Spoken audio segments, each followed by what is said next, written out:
altitude in the thin air. I got it, but it's still 72 yards, which is incredible. With Chad Ryland hitting from 72 and Cam Little hitting from 70, I wonder if we may see some 70-yard field goal this season.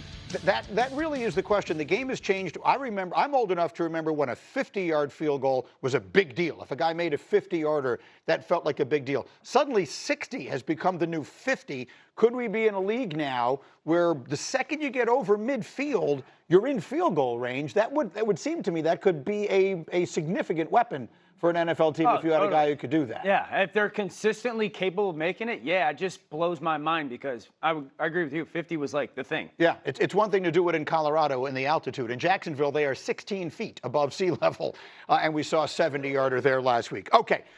You know who we are. We got a new hour rolling. It's Get Up. Let's start with the game last night. We all wanted to see Caleb Williams in this new Ben Johnson offense. You were nervous as could be in Chicago. What is it going to look like? Dan, the news. Up good days in a row right now. And so the challenge is going to be to keep pushing in that direction. Okay, so there are three elements, the way I see it, to evaluating how a quarterback played. The first is you look at the numbers, good as the numbers in the highlights felt. Absolutely. Every completion that he had from the pocket was out on no hitch or one hitch, except one. And that was the big thing. When I talk about hitch, imagine for everybody at home, the quarterback getting to the top of their drop and moving up in the pocket. And every time that the quarterback does that, that's kind of known as a hitch. And the hitch tells you when and where to throw the football. And so if you go to the ball down the middle of the field, 1, 2, 3, hitch, that ball is out in 2.11 seconds. That's outstanding. You're going to get a hitch to the top of the screen. The route is skins. This is playing fast. If you just watch Caleb Williams' feet last year to last night, he looks like a different player. This is one hitch, two hitch, 2.2 seconds. The one hitch is to the short, the second hitch is to the long. That's playing with rhythm and timing of an offense. Another opportunity, the touchdown, 2.06 seconds. Again, 1, 2, 3, ball hits out, back foot hits, and the ball's out. Another opportunity with an out route to the field versus man coverage. 1, 2, 3, there is no hitch there, 2 seconds. So that's the big thing is if you watched Caleb at USC and last year, the thing that we would hitch.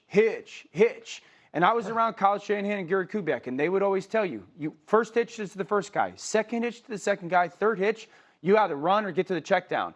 And so Caleb has not done that. Way to quarterback, you start with their feet. His feet were confident, and they were on time. And when you have those two tight ends, Colston Loveland and Cole Kmet, and you can control the middle of the field, those are much easier throws. And look, to Dan's point, especially could and couldn't process what he couldn't learn so that he could dial it back for the start of the regular season, but he looked on time. He looked in rhythm. He looked like he was working quick. He looked like he could get Ben Johnson's offense last night. So the process has to be, okay, me as a coach, I'm going to get the first read open. The coverage is going to tell you who the first read is. I'm going to get him open. Your job, get it out on time to the right guy at the right place. Check. That box was checked last night.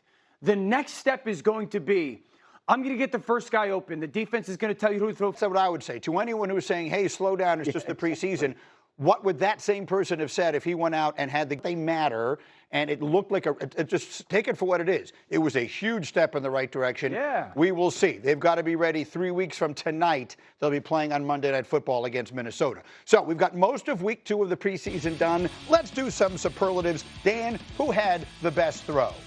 I mean, Russell Wilson.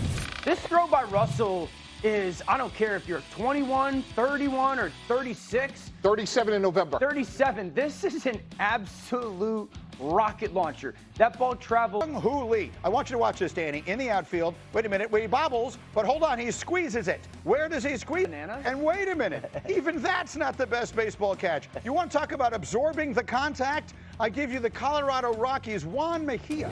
Let me see this catch. Watch this. All right, we got a little fly ball in the infield. Watch Mejia. Watch the hit he takes. Oh! And he holds on.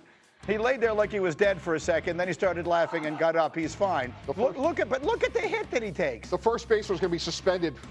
That's exactly right.